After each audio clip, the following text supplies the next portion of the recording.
President Trump is ramping up his pitch to middle-class voters with less than 2 weeks to go to the midterms.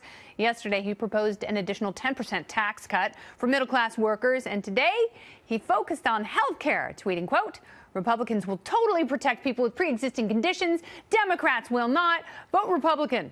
The decision to bring up health care raised eyebrows because the issue polls better for Democrats. It's also unclear how tax cuts could happen anytime soon, given that Congress won't be back in session until late November. But our next guest says we shouldn't underestimate the president's connection to the middle class because he's one of the few people who actually goes out and meets them. He's the former White House communications director. He is the author of the brand new book, Trump, the Blue-Collar President. Anthony Scaramucci is here.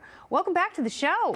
Kennedy, great to be here. What a whirlwind. Yeah, you get the best set in Fox. That's what we got. Great colors. We're on the street. Yeah, I'm going to wear more pink the next time I come. Absolutely right. Well, you got a violet tie. That's a great start. But I got to tell you, you're right, because there's approximately 1.3 mooches to go before the midterm elections. Wow, I didn't realize that. Because, and let me tell you something about the president. Anything is that the timeline? 10 days is officially a mooch? I sort of feel like they're 11 because, I started on the 21st. I got fired on the 31st, so I worked a full day. So I actually think it's 11. Don't jit me. So you say this is the blue-collar president, and this is what's so fascinating because rich people who've tried to run for president in the past have failed, like Mitt Romney and Nelson Rockefeller, because they haven't been able to connect with voters they claim to care about. What is it about this president, although he is supposedly filthy rich, and you're not doing so bad yourself? Yeah, I know. But I didn't start that way. My dad was a construction worker. My mom was putting a lunch pail in the refrigerator for him.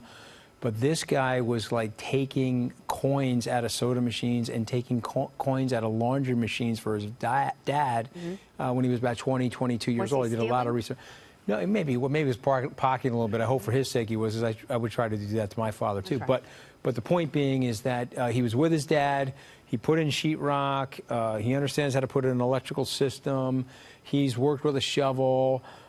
People may not like all that stuff about him because his apartment is a gilded apartment. It looks like Louis XIV smoked crystal meth and then made the apartment for him. Right.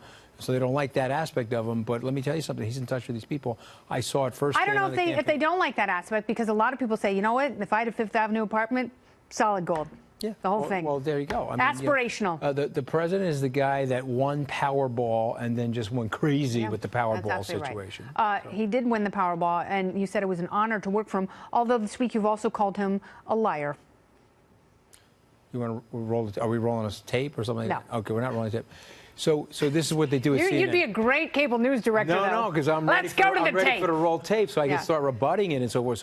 So basically, I'm sitting there at CNN early morning. The president's a liar. The president's a liar. The president's a liar. I said, listen. I said, he is lying. Okay, but he's doing it intentionally. You said all politicians lie. He is now a politician. Now politicians, but he's lying purposefully and premeditatedly to stick a finger in your eye, not you, Kennedy, but liberal CNN anchor, because he knows it's going to turn the volume up. If you read his books, which I read every one of his books as I was preparing for my book, Stalker. He goes after these people by getting them to turn the volume up. And so I said the guy was a liar, but I meant that he's a premeditated liar.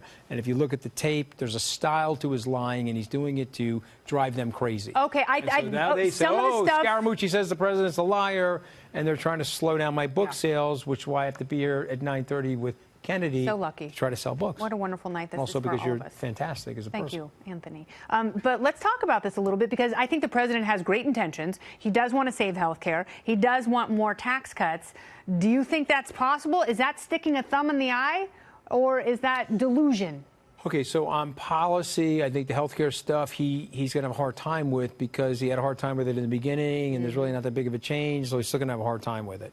That's got to drive him crazy. It drives him crazy. Yeah. It drives him crazy because he can't fill the pothole. There's a pothole, and the car's running over the pothole. And Democrats are taking advantage of that pothole. They're taking jackhammers, making the pothole bigger. No question. Medicare for all. No. That turns the pothole into a question. And the crevasse. Democrats is that bigger than a pothole? Yeah, and they have a sexy playbook, because if I'm giving you something for free and you have nothing, come vote for me. That worked. That turned New York City blue after the Civil War.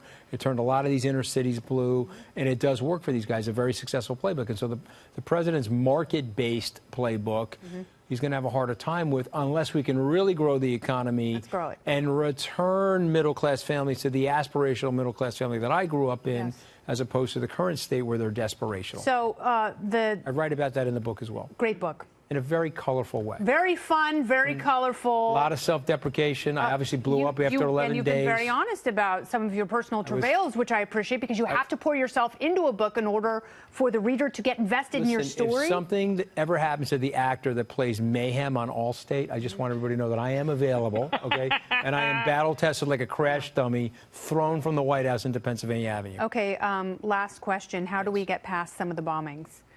Not bombings, the bomb scare, and the bombs that have been sent. To me, if I was standing there with the president, I would say, this is a huge pivot moment for you.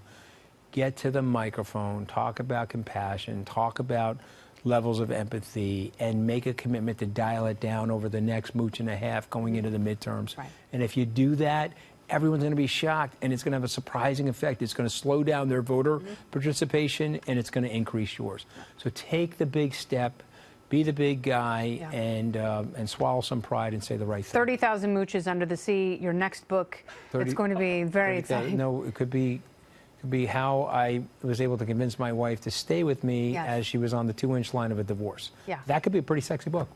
Well, I can't wait. I hope it's a picture book. She's going to have to write that book with me, however. Yes. All right, Anthony, thanks so much for coming by. You know, it's a great pleasure to always be here. Please invite me back so I can put some pink on, please. Absolutely. I want to micro match the set. On Wednesdays, we wear pink. Thank you, Anthony. Okay, well, let me know. Great to see you. Okay. I'm not going to wear the lip gloss, though. I don't think it just fits with my other makeup elements. It's not enough. I'd have to get a bigger vat.